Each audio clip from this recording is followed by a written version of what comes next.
5 dapat isakripisyo para maging successful. Una is entertainment. Alam mo, nung 2010, wala pa akong plano sa buhay, wala pa akong goal. Kaya ang ginagawa ko lang dati, nanonood lang ako ng TV, nag-games lang ako. Dati, uso pa yung Plants vs. Zombies. Pero mula nung naintindihan ko na importante pala na alisin natin itong mga to at palitan natin ng mga mas productive na activities, nagsimula ako mag-part-time dun sa aking extra time. Pangalawa, oras. The way we manage our money and time, makakaapekto to sa ating success.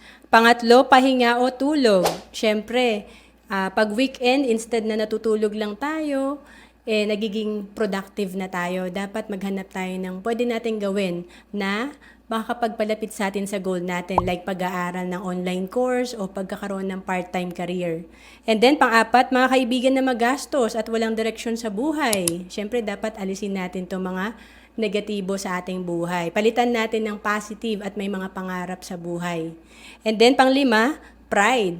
Siyempre, dapat ibaba natin yung pride natin, maging coachable tayo, maging willing tayong matuto, magpa-mentor tayo, and be humble para maging successful tayo. To know more about savings and investment, message mo lang ako sa FB, Roan Celis Capistrano.